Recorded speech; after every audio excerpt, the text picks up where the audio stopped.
নেতা বদল হবে, দল বদল হবে, নেতৃত্ব বদল হবে, আল্লাহর কোরআনের আইন বদল হবে না। ঠিক কিনা বলে? এবার দেখুন, কোরআন দিয়ে শাসন করলে কি হয়। কোরআন নাজিলের আগে নবী করিম সাল্লাল্লাহু আলাইহি সাল্লাম মক্কাতে জন্মগ্রহণ করলো। রাসূলুল্লাহর বয়স হয়ে গেল 17 বছর। তিনি দেখতে পেল মানুষ গুমরাহির মধ্যে আছে। যুবকদেরকে নিয়ে একটা সংগঠন তৈরি করলো, নাম দিল হিলফুল ফুজুল। তিনি প্রত্যেকটা মানুষের ধারে ধারে দাওয়াত দিতে শুরু করলো। তিনি দেখতে পেল মানুষ যত বেশি জেনা ব্যভিচার করে সমাজে তার তত বেশি দাম, যে যত বেশি বড় ডাকাত তার তত বেশি গ্রহণযোগ্যতা। কেউ মারা গেলে তার তরবারি গাছের সাথে ঝুলাইয়া রাখতো আর বলতো, দেখো তার তরবারির মধ্যে কত ভাঙা, যতটা ভাঙা তার মানে তত বেশি সে মানুষ খুন করেছে। এটা নিয়ে তারা গর্ব করত। কত নিচু মানুষ মা বাবা একসাথে বসে মদ পান করত, জেনা ব্যভিচার নিত্য সঙ্গী ছিল। এই সমস্ত মানুষদেরকে দাওয়াত দিয়ে দিয়ে রাসূলুল্লাহর বয়স হয়ে গেল 40 বছর। রাসূলুল্লাহ তাকিয়ে দেখলো একজন মানুষই তো আমার দাওয়াত কবুল করলো না। 17 বছর থেকে 40 বছর পর্যন্ত বয়স কত হলো? 23 বছর বয়স, অর্থাৎ 23 বছর রাসূলুল্লাহ দাওয়াতি কাজ করেছেন কোরআন ছাড়া। একজন মানুষও পরিবর্তন হলো না। 40 বছর বয়সে রাসূলুল্লাহর উপর কোরআন নাজিল হলো।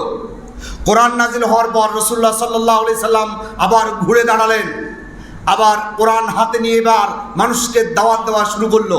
রাসূলুল্লাহ 63 বছর পর্যন্ত এই দাওয়াতি কার্যক্রম পরিচালনা করলো।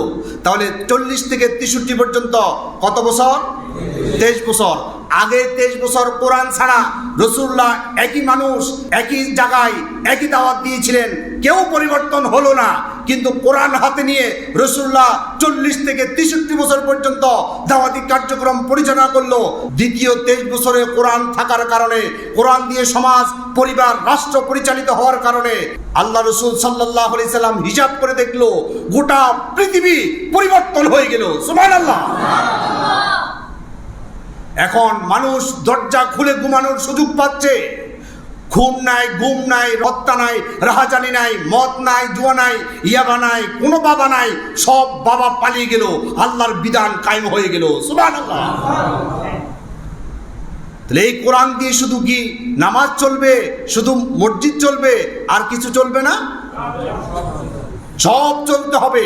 কোরআন এসেছে, খলিফাদের দায়িত্ব দিয়েছে এই জন্য যে কোরআন দিয়ে তোমরা পৃথিবীকে সাজাবে। আল্লাহ তাআলা তৌফিক দিক, আমরা বলি আমিন। যদি আমরা খেলাফতের দায়িত্ব সঠিকভাবে পালন করতে পারি তাহলে আমাদেরকে আল্লাহ তাআলা নিষ্পাপ ফেরেশতাদের চাইতে আরো বেশি মর্যাদা দান করবে।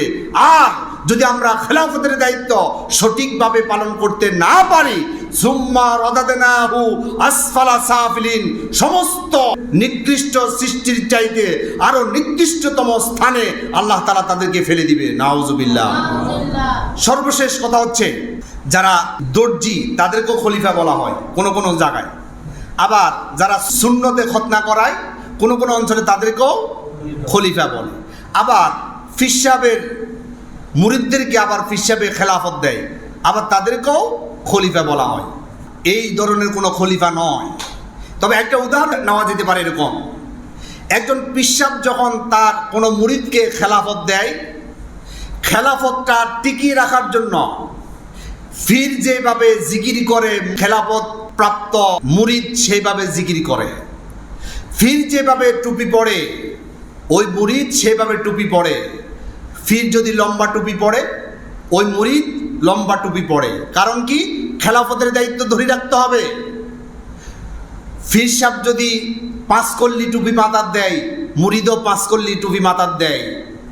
পীর সাহেব যদি ঢোল বাজাইয়া জিকির করে, মুরিদও ঢোল বাজাইয়া জিকির করে।